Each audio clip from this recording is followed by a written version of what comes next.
तो इस बैच में इससे पहले हम लोगों ने 2 चैप्टर कवर कर लिया है। एक हमारा केमिकल रिएक्शन एंड इक्वेशन है और दूसरा बायो का लाइफ प्रोसेस है। और इस बैच में हम लोग फिजिक्स का पहला चैप्टर स्टार्ट करने वाले हैं। ठीक, आराम आराम से आगे बढ़ेंगे और जहां जहां भी आप लोगों को दिक्कत आएगी आप लोग अपने अपने डाउट पूछ सकते हैं।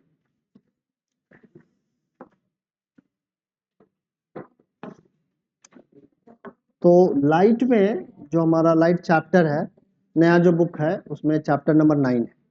ठीक है, यहाँ पे चैप्टर नंबर 10 लिखा हुआ है। सब बच्चे ऐसा करो, थोड़ा थोड़ा आगे आ जाओ। तो आप बेटा आगे आ जाइए, इस वाले सीट पे आ जाइए। तुम भी वहां से उठो, आगे आओ।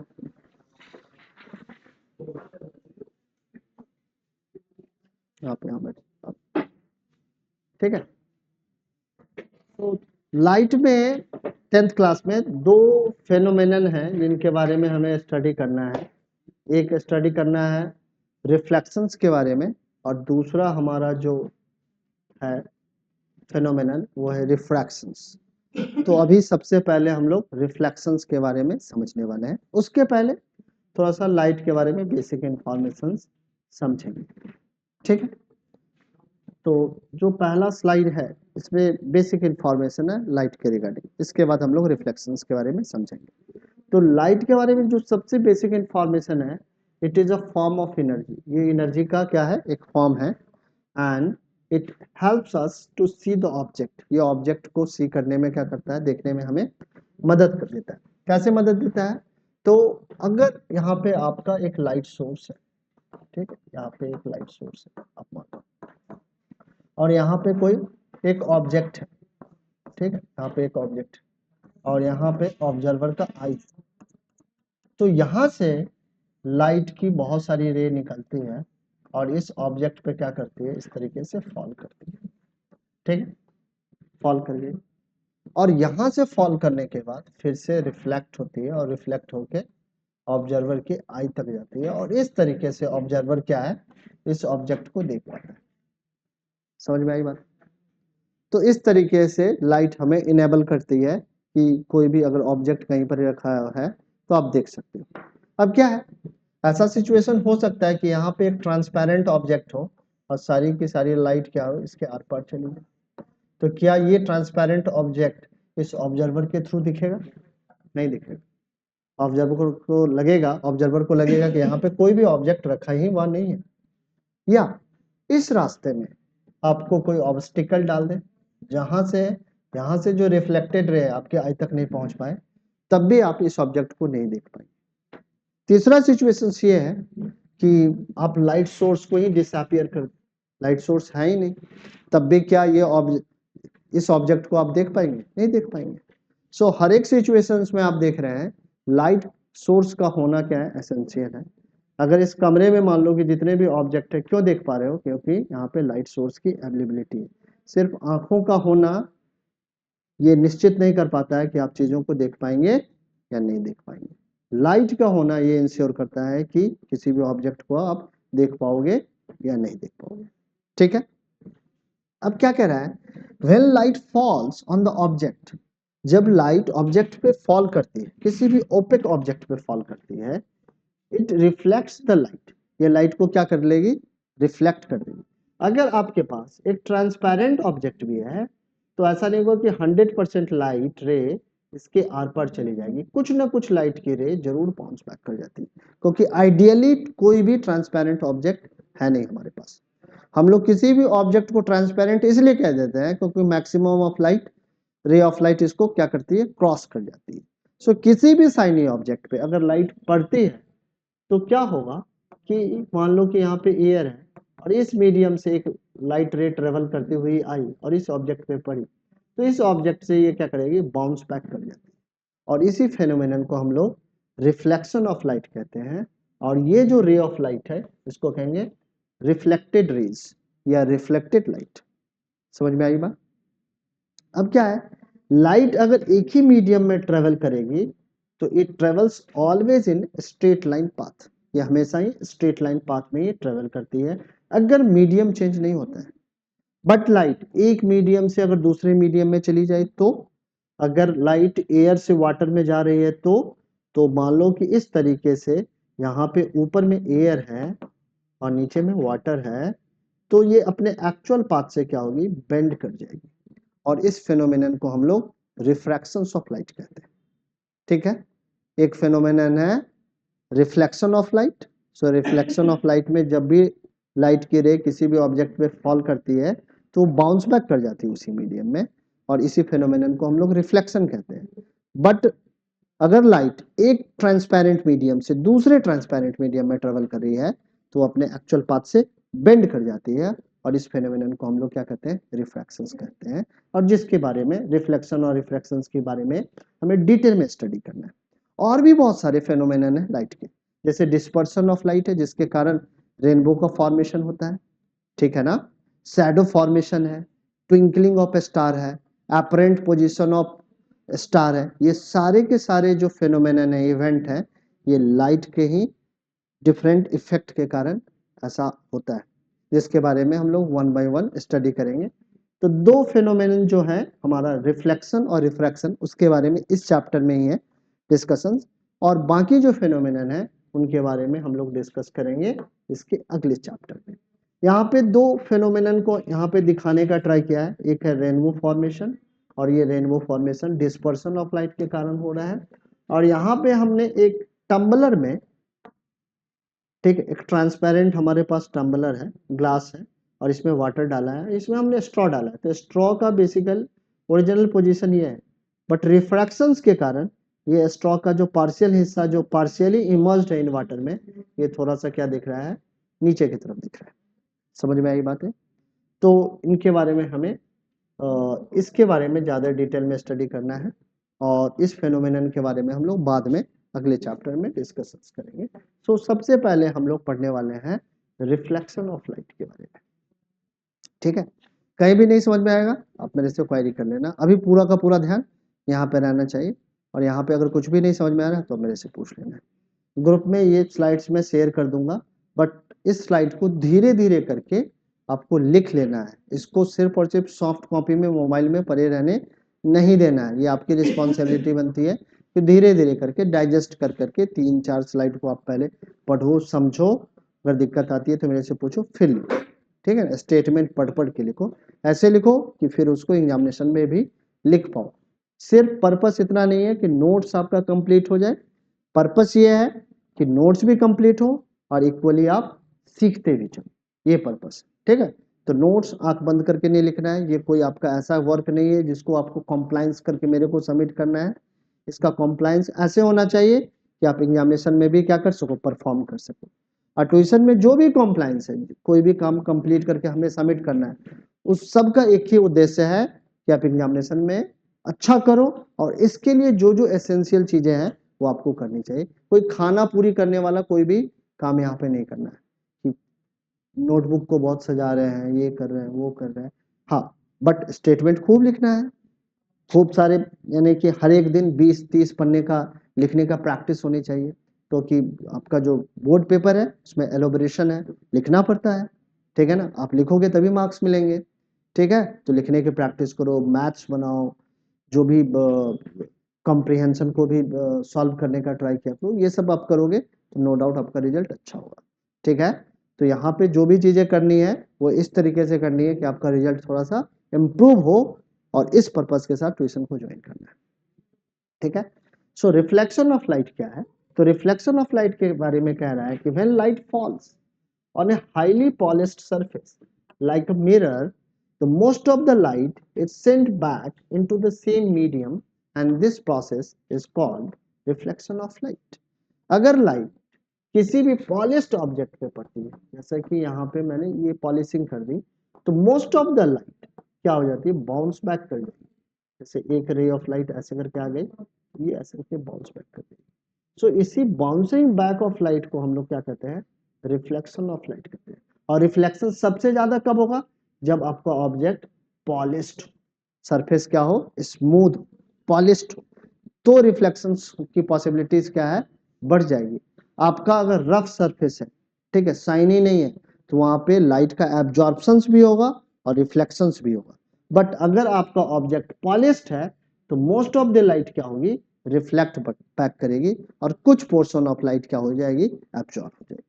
समझ में आ रही है बात? ठीक है। सो रिफ्लेक्शंस के बारे में अभी हम लोगों ने यहाँ पे पढ़ा है।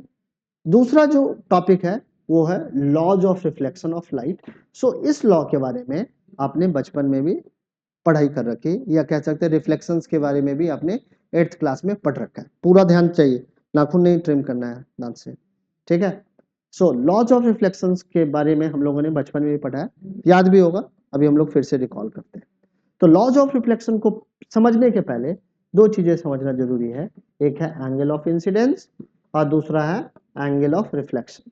सो यहाँ पे मैं एक डायग्राम ड्रॉ करने वाला हूँ और इस डायग्राम के हेल्प से हम लोग पहले एंगल ऑफ इंसिडेंस को समझेंगे, फिर एंगल ऑफ रिफ्लेक्शन को समझेंगे। तो यहाँ पे मैंने एक प्लेन मिरर बनाया है और इस प्लेन मिरर पे मैंने एक नॉर्मल लाइन ड्रॉ की है, ठीक है। ये प्लेन मिरर पे क्या है, परपेंडिकुलर लाइन है, और इस परपेंडिकुलर लाइन का जो पॉइंट है, इस पॉइंट पे अगर एक रे ऑफ लाइट इस तरीके से ऑब्लिकली फॉल कर रही है, ठीक है, किसी एक सर्टेन एंगल के साथ फॉल कर रही है, एक्यूट एंगल के साथ, ठीक है, तो ये इस तरीके से बाउंस बैक कर जाएगी। तो ये आपकी इंसिडेंट रे, ये क्या, कौन सी रे है, इंसिडेंट रे, और ये क्या है आपकी रिफ्लेक्टेड रे, रिफ्लेक्टेड रे। सो इंसिडेंट रे नॉर्मल के साथ जो एंगल बनाएगी इसको कहेंगे एंगल ऑफ इंसिडेंस, ठीक है। तो ये जो है आपका एंगल ऑफ इंसिडेंस है and it is always represented by I. इसको किससे रिप्रेजेंट करते हैं, तो आई से रिप्रेजेंट करते हैं। जब कभी बोर होने लगना बीच बीच में 15-20 मिनट पे पॉज ले सकते हैं हम लोग, जब भी ध्यान लगे कि ज़्यादा नहीं लग रहा है, समझ में नहीं आ रहा है, तो मेरे को बताना है कि सर थोड़ा सा रुक जाते हैं, 1-2 मिनट का पॉज लेंगे, फिर हम लोग आगे बढ़ जाएंगे। पर्पस यही है, पढ़ाई ठीक से करनी है 1 घंटे, ठीक है। सो ये हमारा एंगल ऑफ इंसिडेंस है। दूसरा क्या है, angle between the reflected ray and the normal is called angle of reflection. So this is the angle of reflection and angle of reflection is always represented by small R, ठीक है। तो पहला law कहता है the angle of incidence is equal to the angle of reflection. हमेशा angle of incidence जो होगा ये एंगल ऑफ रिफ्लेक्शन के क्या होगा, equal. So this is the first law of reflection, ठीक है, समझ में है। दूसरा लॉ क्या कह रहा है, दूसरा लॉ कहता है the incident ray, this is the incident ray, the reflected रे, दिस इज द रिफ्लेक्टेड रे, and the normal at the point of incidence, this is the normal and this is the point of incidence. So at that point the incident ray, the normal and the reflected ray all lie in the same plane and this is the second law of reflection. ये सारी की सारी incident ray, normal और reflected ray point of incidence पे एक ही plane में लाई करती है और ये कह रहा है हमारा सेकेंड लॉ ऑफ रिफ्लेक्शन। समझ में आया? So we have two laws of reflection.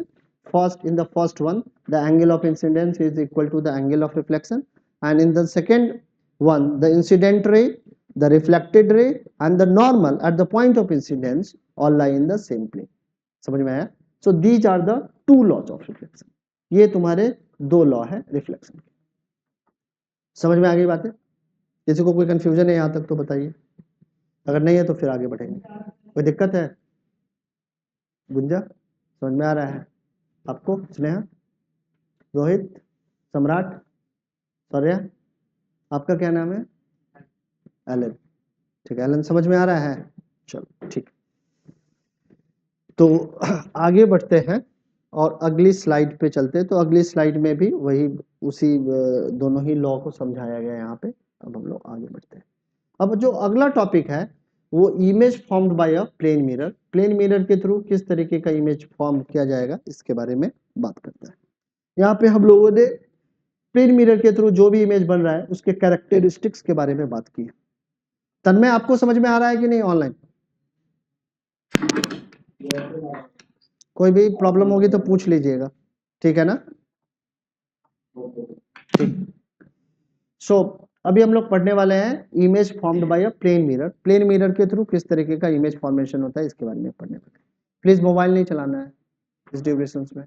चलो स्टॉप करो, मोबाइल को बैग में डालो साइलेंट करके। इसी चीज को ठीक करना है। ये जिस दिन ठीक हो गया, आपको मोबाइल चलाना है तो मोबाइल चला लो, पढ़ाई मत करो उस समय, ठीक है ना। आपको पढ़ना है तो मोबाइल नहीं चलाना है। दो चीजें एक साथ हम लोग नहीं कर पाएंगे, क्योंकि दोनों ही चीजें एक दूसरे की क्या है, कॉन्ट्राडिक्टरी है। पढ़ाई के साथ पेन रखा जा सकता है, ठीक है ना, लैपटॉप भी रख सकते हैं, मोबाइल भी रख सकते हैं, बट उसी से रिलेटेड कंटेंट खुला हुआ होना चाहिए, वही काम होना चाहिए, ठीक है ना। तो पढ़ाई के समय पढ़ाई करो, खेल के समय खेल, और नहीं पढ़ने का मन है तो उस वक्त में बिल्कुल ना पढ़ो, क्योंकि पढ़ोगे भी नहीं और खेलोगे भी, टाइम ही बर्बाद हो, ठीक है।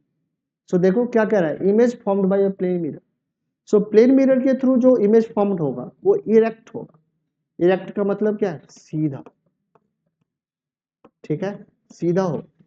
इमेज कैसा बनेगा, सीधा बनेगा, ठीक है। जिस डायरेक्शन में आपका ऑब्जेक्ट होगा उसी डायरेक्शन में आपको उस ऑब्जेक्ट का इमेज मिलने वाला है।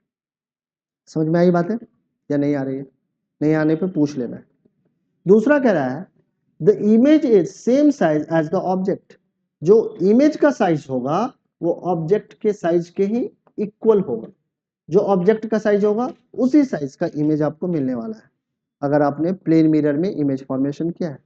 जैसे कि आप प्लेन मिरर में अपना चेहरा देखते हो, तो जितना बड़ा आपका चेहरा है उतना ही बड़ा आपको अपना ही इमेज दिखाई देता है, ठीक है।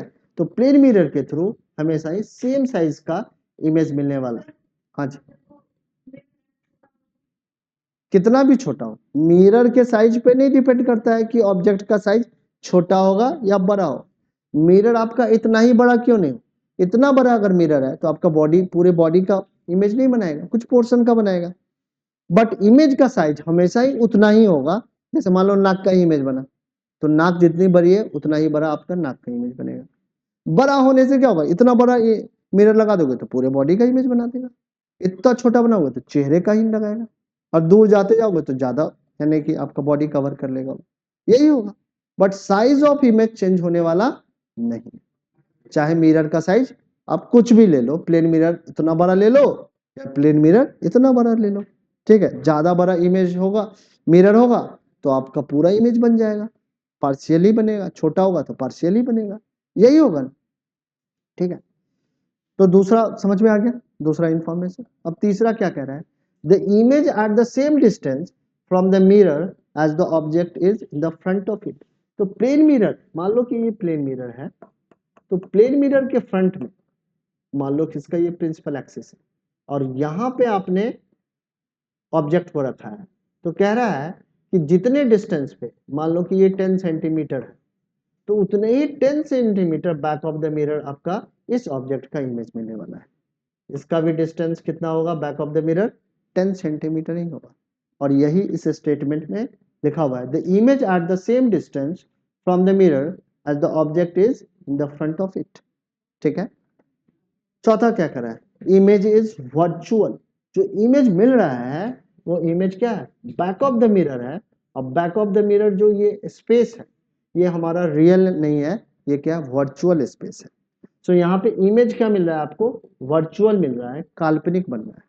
इसको आप स्क्रीन पे ऑब्टेन नहीं कर सकते। इधर देखो, 24 घंटे में 1 घंटे के लिए आते हो, उसमें भी नींद आने लगती है, कैसे होगा पढ़ाई। एक्टिवेट करके आओ अपने को, पानी पी के आओ, उद्देश्य को समझ के आओ कि हाँ इस बार तो 10th में पास करना ही है, फिर से 10th में मुड़ के नहीं देखना है। साइंस अच्छा नहीं लगता है, साइंस को छोड़ देना है, बट इस साल तो साइंस को पास करना ही है धक्का मार के। पढ़ाई अच्छी नहीं लगती है, बट धक्का मार के मेरे को कम से कम 12वीं तो पास करना ही है, ठीक है ना।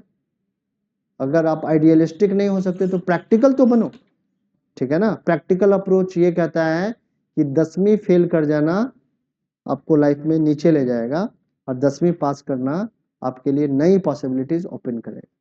करेगा या नहीं करेगा, करेगा ना।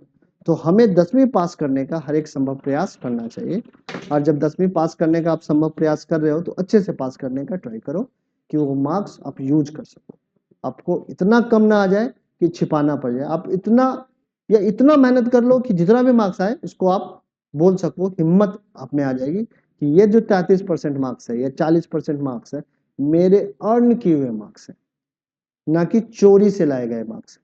ये कॉन्फिडेंस कब आएगा, जब आप 40% के इक्विवेलेंट आप मेहनत भी करोगे। बट अब बिना मेहनत किए 40-50% ले आओ, स्कूल के बदौलत, चीटिंग के बदौलत, सिस्टम के बदौलत, तो वो कॉन्फिडेंस नहीं आ पाएगा, क्योंकि 40% का भी आपके पास नॉलेज होगा नहीं। तो नॉलेज कितना भी कम हो उससे कोई दिक्कत नहीं है, बट जो नॉलेज है वो अर्न करना ही पड़ता है। चीटिंग के मार्क्स 90 से अच्छे हैं 40% मार्क्स आपके मेहनत के अर्न किए हुए, और वो जिंदगी में आपको काम देने वाले हैं। चीटिंग के 90 मार्क्स आपको कहीं भी कुछ भी सफलता नहीं दिलवाएंगे। आप चीटिंग के 90 ले आओ, आपका एक्सपेक्टेशन भी मेरे से कितना होगा, 90 वाला हो।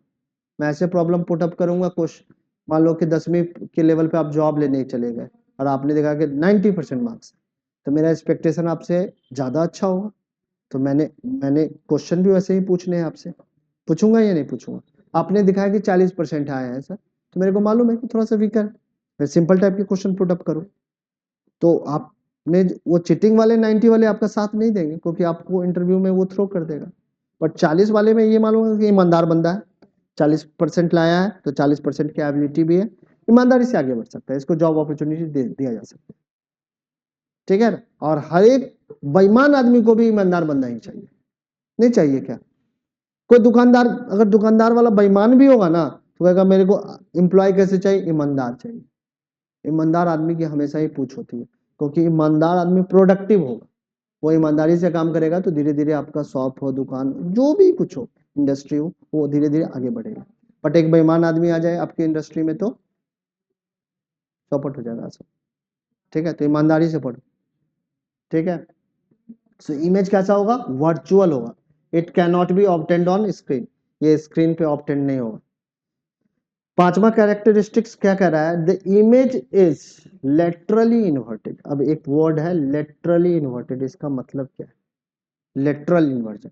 लेटरल इन्वर्जन का मतलब है लेफ्ट राइट में अपीयर होगा। अगर आप P का मिरर इमेज देखोगे तो P का मिरर इमेज आपको ऐसा दिखेगा, D का मिरर इमेज देखोगे तो D ऐसा रहेगा फ्रंट में मिरर के, बट मिरर के बैक में ये कैसा दिखेगा, ऐसा दिखेगा। तो इसको कहते हैं लेफ्ट जो है, जो हमारा राइट है वो क्या हो रहा है, लेफ्ट में। बट कहोगे सर हम लोग जब खड़ा होते हैं तो हमें, मेरा तो लेफ्ट राइट में जाता ही नहीं। अरे जाता है, हमें पता नहीं चलता, क्यों? क्योंकि वी आर सिमेट्रिक। अगर ओ रखे तो वो हमेशा ही ऐसा दिखेगा, क्योंकि इसका लेफ्ट और राइट क्या है, यहाँ पे लाइन ऑफ सिमेट्री है, और इसके लाइन ऑफ सिमेट्री के इधर और इधर क्या है, दोनों ही ज्योमेट्री क्या एकदम से आइडेंटिकल है। तो ये वाला अगर इधर भी चला है और ये वाला इधर भी चला है, तो आपको पता नहीं चलने का है, चलने का है, वो आपको पता ही नहीं चलेगा कि उल्टा है, पता चलेगा। इसीलिए हमारा जब लेटरल इन्वर्जन होता है, एक है लेटरल इन्वर्जन। सो लेटरल, तुमको कल से आपकी क्लास है ना, मॉर्निंग में है, ठीक है ना, मॉर्निंग में आप आइएगा 10:30 में, ठीक है, चलो चलो, ठीक है। सो इमेज क्या होगा, लेटरली इन्वर्टेड होगा in the case of the plane mirror. तो ये सारे कैरेक्टरिस्टिक्स याद कर लोगे आप लोग, बहुत सिंपल है, मुश्किल नहीं है, पहले भी पढ़ रखा है। तो पहला क्या था, इमेज इज इरेक्ट। दूसरा क्या है, the size of the image will be same as the object.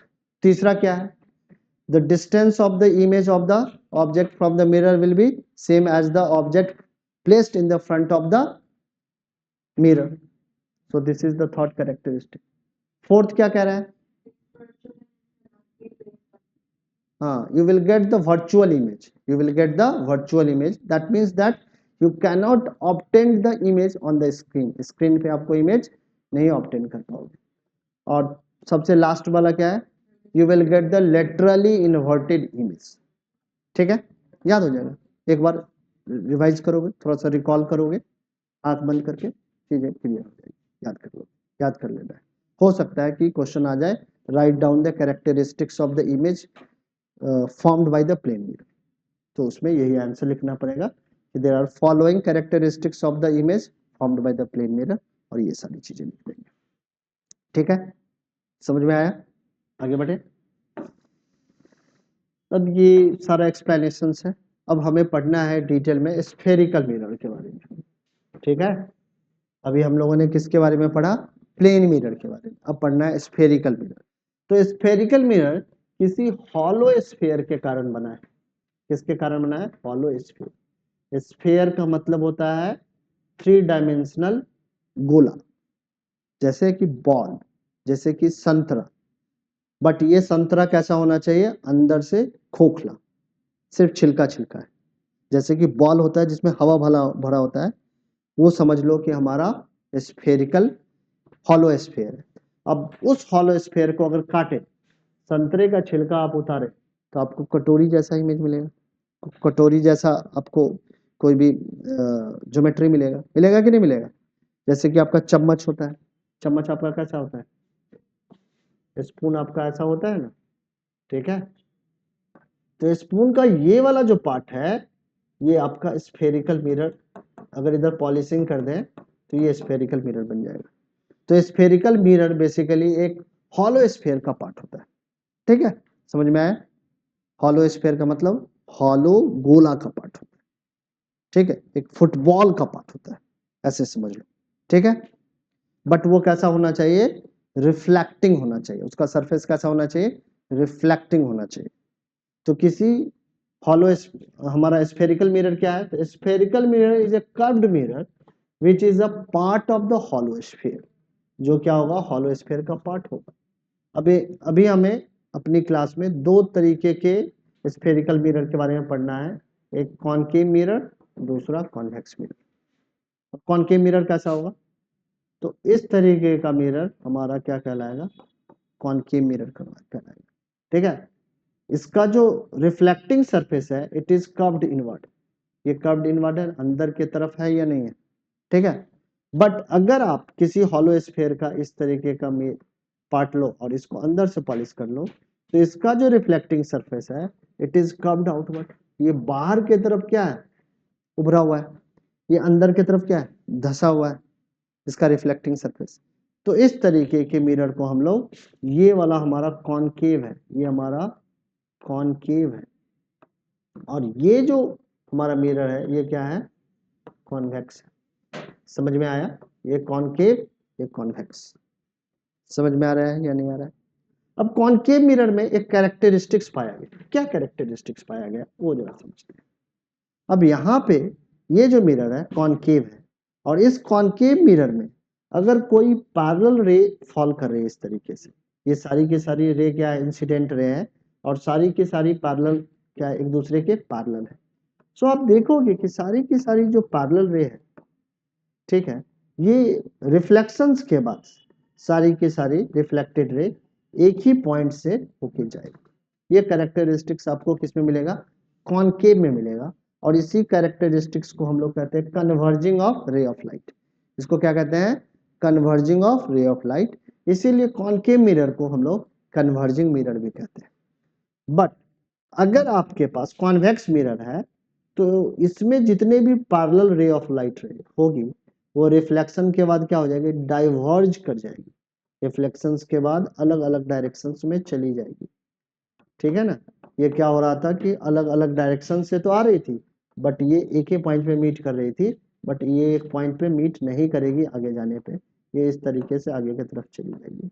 But अगर इस रिफ्लेक्टेड रे को अगर पीछे की तरफ मैं एक्सटेंड करूं, तो सारी की सारी रिफ्लेक्टेड रे ऐसे अपीयर होगा कि किसी एक ही पॉइंट से होके आ रही। तो ये दोनों अलग अलग टाइप के कैरेक्टरिस्टिक्स देखने को मिलेंगे आपको कॉनकेव मिरर में और कॉन्वेक्स मिरर में। और ये कैरेक्टरिस्टिक्स इसलिए ऐसा देखने को मिल रहा है क्योंकि दोनों के ज्योमेट्री में क्या है? डिफरेंस है। इसका जो रिफ्लेक्टिंग सरफेस है, it is curved inward, but इसका जो रिफ्लेक्टिंग सरफेस है, इट इज कर्व्ड आउटवर्ड। ये बाहर की तरफ क्या है? फुला हुआ है। ये अंदर की तरफ क्या है? धसा हुआ है, इसका रिफ्लेक्टिंग सरफेस। समझ में आया? और ये किसी हॉलो स्फीयर का ही पार्ट है, ठीक है।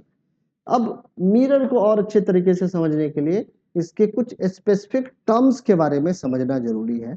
और सबसे पहला जो टर्म्स है वो है हमारा सेंटर ऑफ कर्वेचर।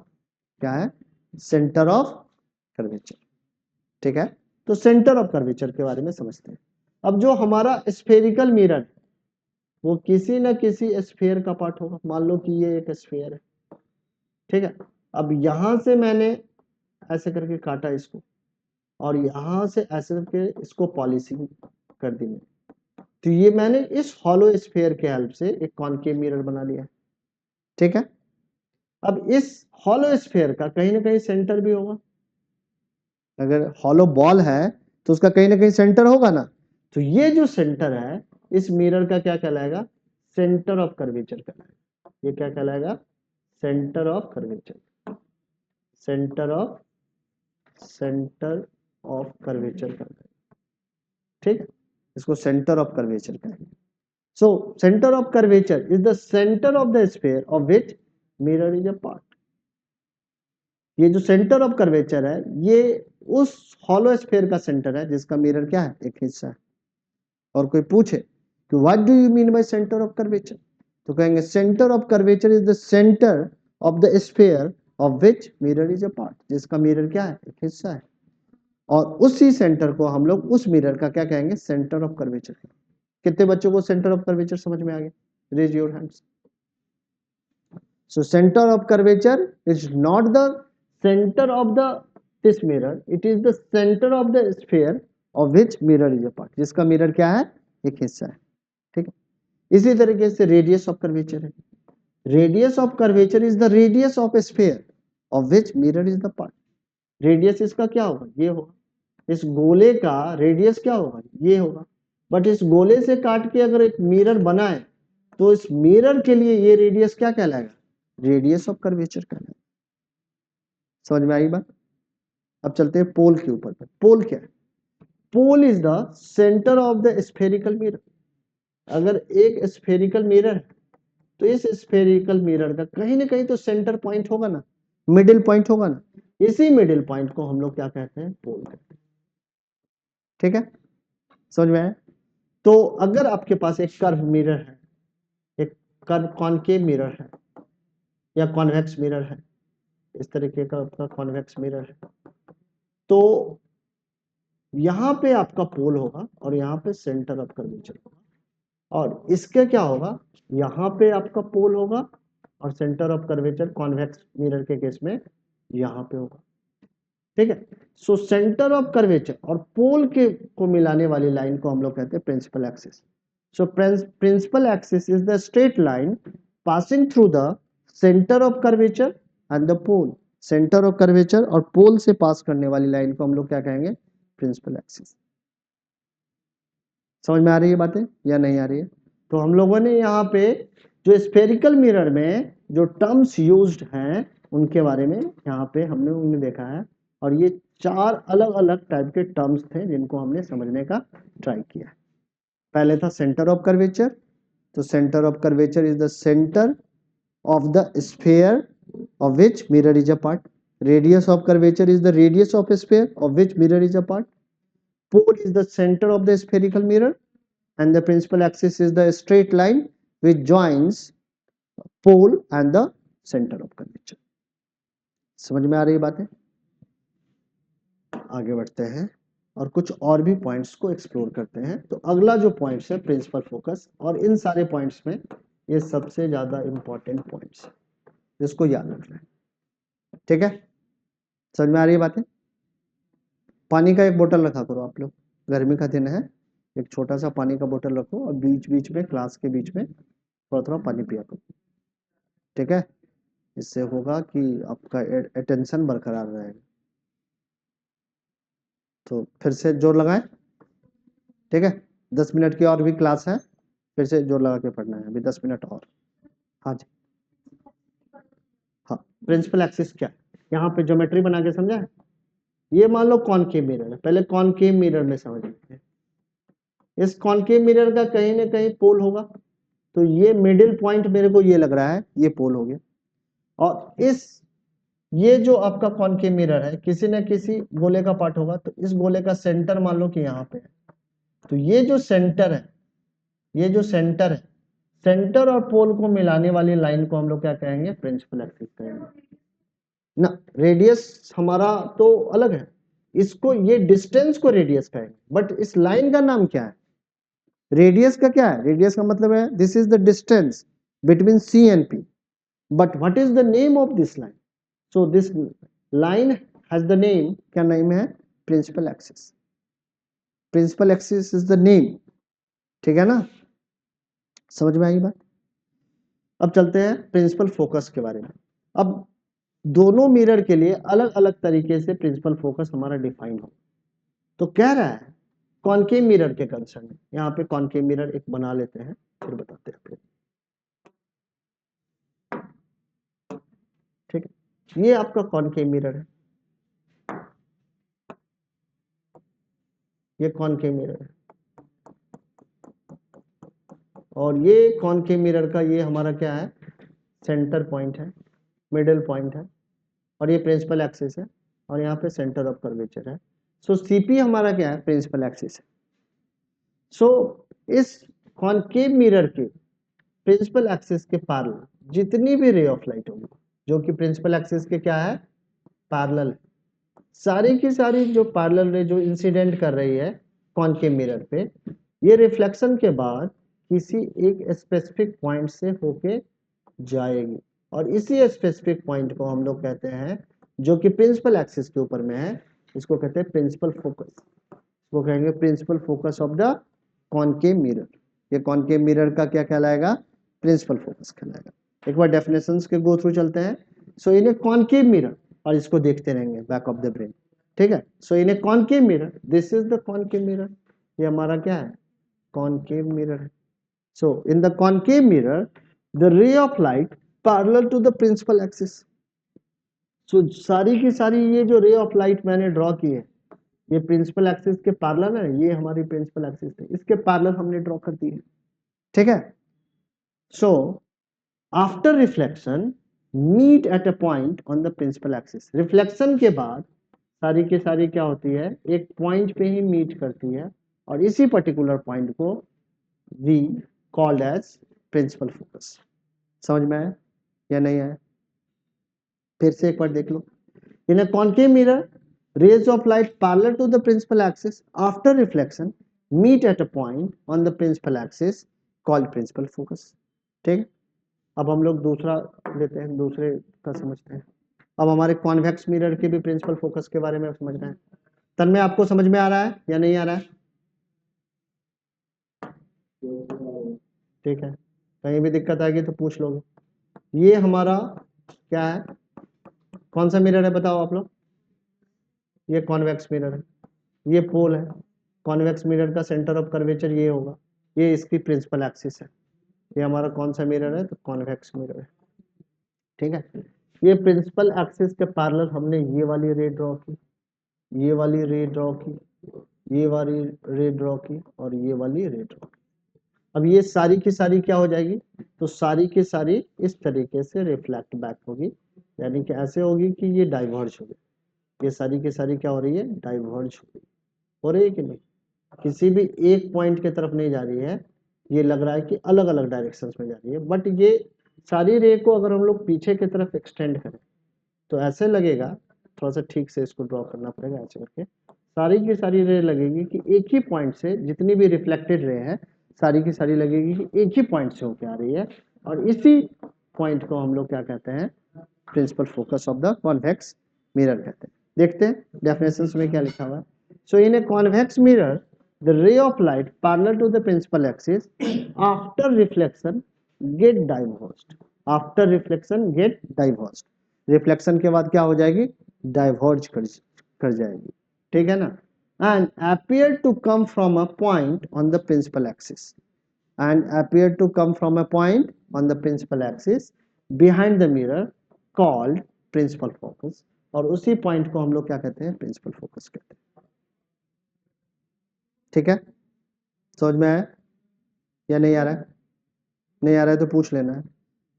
डेफिनेशंस में कह रहा है, अगर आपके कॉन्वेक्स मिरर है और कॉन्वेक्स मिरर के प्रिंसिपल एक्सिस के पैरेलल कोई रे ऑफ लाइट क्या कर रही है, अगर इंसिडेंट कर रही है, तो रिफ्लेक्शन के बाद ये सारी की सारी रे ऑफ लाइट क्या हो जाएगी, डाइवर्ज कर जाएगी, और ये जो रिफ्लेक्टेड रे है, ठीक है ना, वो अपीयर होगी कि एक ही पॉइंट से आ रही हो, और ये पॉइंट कहाँ पे होगा, प्रिंसिपल एक्सिस के ऊपर में होगा, और इसी पॉइंट को हम लोग क्या कहते हैं, प्रिंसिपल फोकस कहते हैं। समझ में आया। दूसरा है फोकल। सो फोकल लेंथ क्या है, focal length is the distance between pole and focus. Pole और फोकस के बीच के डिस्टेंस को हम लोग क्या कहेंगे, फोकल लेंथ कहेंगे। फोकल लेंथ क्या है, focal length is the distance between the pole and the principal focus. Principal focus और पोल के बीच के डिस्टेंस को हम लोग क्या कहते हैं, फोकल लेंथ कहते हैं। And focal length is always twice of the radius of curvature is always twice of the focal length, so r is equal to 2f। यानी कि अगर कोई मिरर है और इसका ये सेंटर ऑफ कर्वेचर है और ये रेडियस ऑफ कर्वेचर है, तो इसके मिडिल में हमारा फोकस रहने वाला है, क्योंकि फोकल लेंथ क्या है, half of the radius of curvature. ये रेडियस ऑफ कर्वेचर के क्या होगा, आधे के इक्वल होता है। ठीक है, प्लीज बीच बीच में है ना पेंसिल वेंसिल रखा करो, थोड़ा थोड़ा लिखा भी करो, कुछ इंपॉर्टेंट पॉइंट रहे तो लिख लिया करो। इससे क्या रहेगा, थोड़ा सा इंट्रैक्शन भी मेंटेन रहेगा, थोड़ा सा फोकस मेंटेन रहेगा, तो सीखना थोड़ा सा आसान लगेगा आपको। नहीं तो एकदम से बैठे बैठे सुनना है ना, बड़ा टफ हो जाता है, क्योंकि वहाँ पे बहुत सारे यानी कि थॉट प्रोसेस हो सकते हैं कि आपके बैक ऑफ द ब्रेन आ रहा, पॉपअप हो रहा, आप उसको यानी कि कंट्रोल कर पाना बड़ा मुश्किल होता है। इससे अच्छा है कि अपने आप को इन्वॉल्व कर दो किसी काम में, जैसे एक पेन ले लिया, एक पेंसिल ले लिया, लिख रहे हैं कुछ कुछ इंपॉर्टेंट पॉइंट, तो इससे क्या होगा, आप इन्वॉल्व हो जाओगे तो आपका ब्रेन इधर उधर डाइवर्ट नहीं होगा। ये बेटर वे है पढ़ने का। ठीक है, तो अपने आप को इन्वॉल्व करने के लिए एनसीईआरटी बुक ओपन करके रखो, मेरे से पूछ लो कि सर ये वाली टॉपिक कहाँ पे डिस्कस है, पेंसिल रख के और फिर थोड़ा थोड़ा कुछ लिख रहे हैं, इन्वॉल्व रह रहे हैं, ताकि आप सीख सकें। ठीक है, तो अब यहाँ पे आज की क्लास में हम लोग क्या करते हैं कि आज का सेशन यहीं पे स्टॉप करते हैं। ठीक है, फोकल लेंथ पे हम लोग स्टॉप कर रहे हैं, फिर अगले सेशंस में इसके आगे डिस्कस करते हैं। ठीक है ना, फिर से मिलते हैं कल की क्लास में। कल की भी क्लास में लाइट के बारे में ही डिस्कशंस होगा, फिर आगे बढ़ते हैं। आज की क्लास के जितने भी नोट्स हैं आप लोगों को दे दिए जाएंगे, व्हाट्सएप ग्रुप पे हम लोग शेयर कर देंगे, वहाँ से आप लोग लिख लेना धीरे धीरे करके। ये वाले लेक्चर का वीडियो भी मैंने रिकॉर्ड कर लिया है, इस रिकॉर्डिंग को मैं यूट्यूब चैनल पे भी डाल दूंगा, तो इसको रिकॉर्डेड लेक्चर्स को भी आप इसी लेक्चर को जिस लेक्चर को आपने देखा है उसको फिर से आप सुना है, कहने का मतलब अभी उसको आप फिर से सुन सकते हो यूट्यूब चैनल पे।